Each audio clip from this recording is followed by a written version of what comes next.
Hi viewers, welcome to our channel. ప్రస్తుతం మనతో పాటు దాము బాలాజీ గారు సీనియర్ జర్నలిస్ట్ ఉన్నారు. వాటితో ఒకసారి మాట్లాడదాం. సార్ నమస్కారం. నమస్తే సార్, ఒకవైపు ఏమో భారత్కి పాకిస్తాన్కి మధ్య యుద్ధ వాతావరణం నెలకొన్న ఈ సమయంలో పాకిస్తాన్ ఆర్మీ పాకిస్తాన్ పోలీసులతోటే గొడవలు పెట్టుకుంటుంది. సో అక్కడ ఒక పోలీస్ స్టేషన్ పైన కూడా దాడికి దిగిందని చెప్పేసి వార్తలు అయితే వస్తున్నాయి సార్. అంటే పాకిస్తాన్ పోలీసులకి పాకిస్తాన్ ఆర్మీకి మధ్య ఎప్పటి నుంచో గొడవలు ఉన్నాయంటున్నారు. అసలు ఎప్పటి నుంచి గొడవలు స్టార్ట్ అయ్యాయి, ఏం జరుగుతుంది సార్ అసలు పాకిస్తాన్లో? పాకిస్తాన్లో ఆర్మీలో అనేక లుకలుకలు ఉన్నాయి, ఆర్మీలోనే తిరుగుబాట్లు ఉన్నాయి, ఆర్మీలో చాలామంది రిజైన్ చేశారనే వార్తలు వస్తున్నాయి. మనం ఆల్రెడీ చెప్పుకున్నాం. ఇందాక ఈరోజు కూడా ఎకనామిక్ టైమ్స్, తర్వాత డైలీ గార్డియన్ లాంటి పత్రికలు రాసే 4500 మంది పాకిస్తాన్ సైనికులు రిజైన్ చేశారు, 250 మంది అధికారులు కూడా రిజైన్ చేశారని ఎకనామిక్ టైమ్స్, గార్డియన్ కూడా రాశాయి. సో అంటే ఇవి రిపీటెడ్ మ్యాగజైన్స్ కాబట్టి అవి రాసాయంటే ఎంతో కొంత వాస్తవం అయితే ఉండే అవకాశం ఉంది.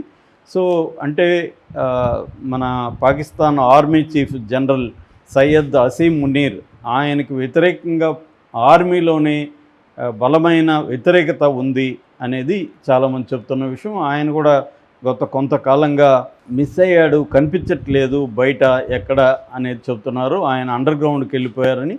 సో ఆయన ఏమన్నా రావల్పిండిలో హెడ్ క్వార్టర్లో బంకర్లో ఉన్నాడని ఒక వార్త వస్తున్నాయి.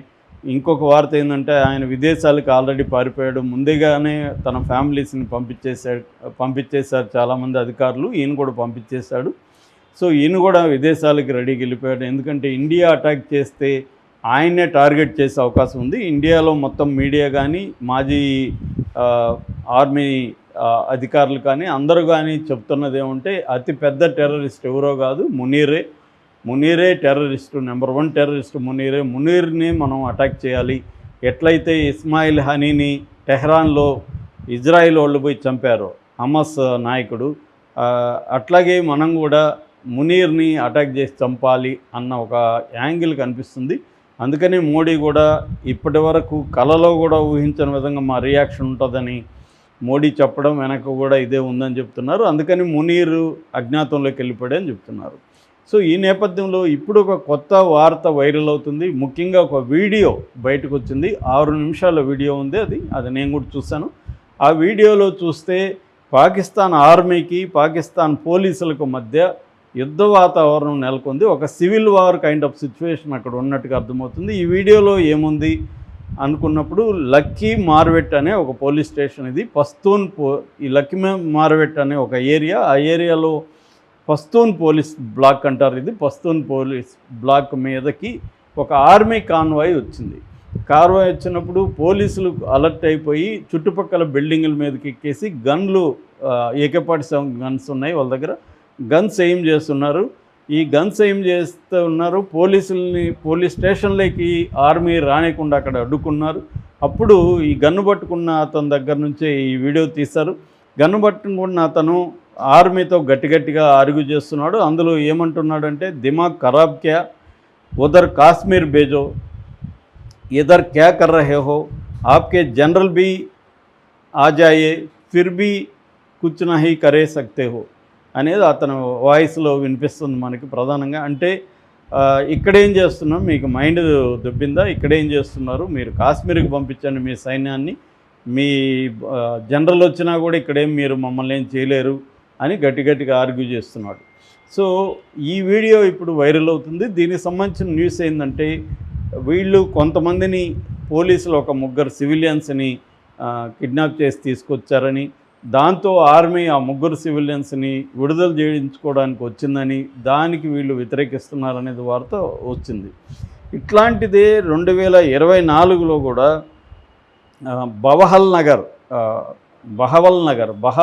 నగర్ అనే ఒక ఏరియాలో కూడా, అక్కడ పంజాబ్ ప్రావిన్స్లో కూడా పంజాబ్ పోలీసులకి మిలిటరీకి మధ్య కూడా గొడవలు జరిగాయి.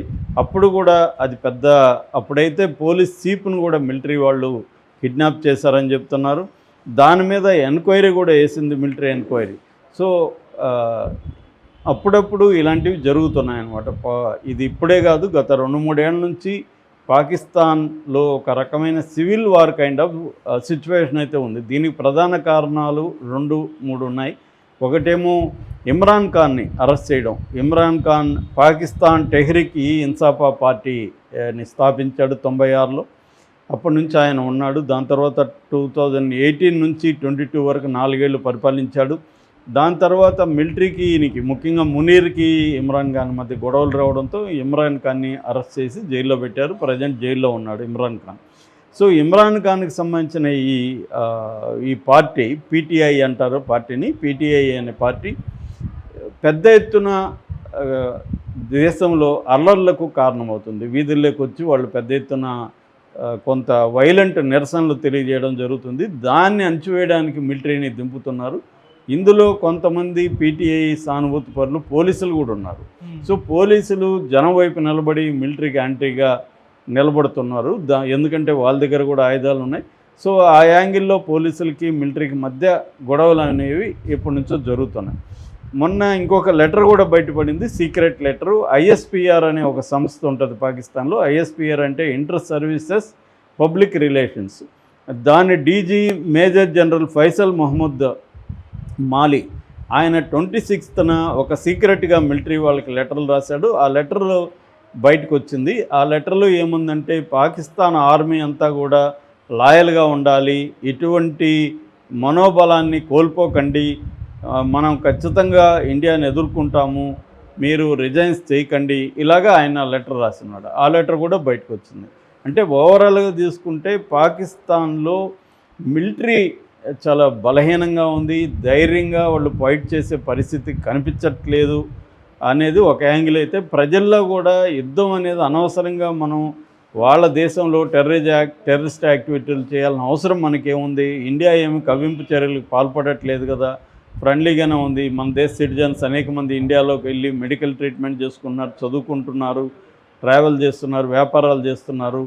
సో ఇటువంటి సుహృద్బోధ వాతావరణం ఉన్న టైంలో ఈ మునీరు తన వ్యక్తిగత కారణాల కోసం డైవర్ట్ చేయడం కోసం, తన ఫెయిల్యూర్ల నుంచి జనాల డైవర్షన్ కోసం అక్కడికి వెళ్ళి పహల్గామ్లో 26 మందిని దారుణంగా చంపించాడు అని ఒక వ్యతిరేకత పాకిస్తాన్ సోషల్ మీడియాలో కానీ ప్రజల్లో కానీ మనకు కనిపిస్తుంది.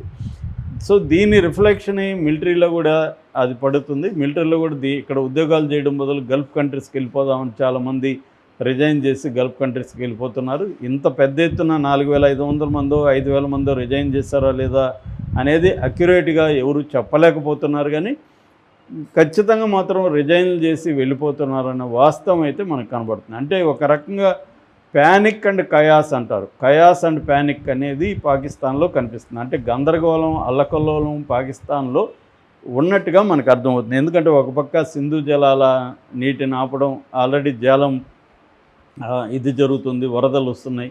సో ఈ కాంటెక్స్ట్లో అక్కడ 90% వ్యవసాయం ఈ 6 నదుల మీద డిపెండ్ అయింది. కాబట్టి ఈ 6 నదులని మొత్తం ఆపలేకపోయినా ఎండాకాలం కనీసం కొంతవరకు దెబ్బతీయచ్చు, వర్షాకాలం అయితే ఆపలేరు, అప్పుడు వరదలు క్రియేట్ చేయొచ్చు.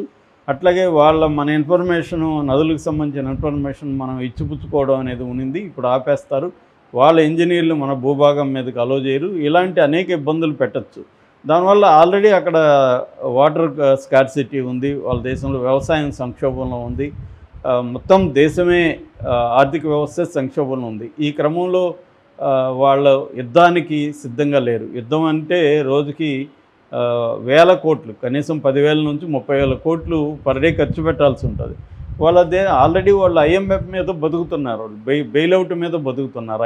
IMF international monetary fund bailout ఇస్తుంటే బతుకుతున్నారు. ఇప్పుడు ఐఎంఎఫ్కి కూడా ఇండియా వాళ్ళు లెటర్ రాశారు, మీరు ఇవ్వకండి, వాళ్ళు టెర్రరిజానికి మీ డబ్బులు వాడుతున్నారని. కాబట్టి ఐఎంఎఫ్ కూడా రివ్యూ చేస్తుంది. సో ఐఎంఎఫ్ బెయిలౌట్ రాకపోతే పాకిస్తాన్ చాలా కష్టాల్లోకి వెళ్ళిపోతుంది. ఇటువంటి కండిషన్లో యుద్ధం చేయడానికి అక్కడ ప్రజలు కానీ, లేకపోతే మిలిటరీ కానీ, పోలీసులు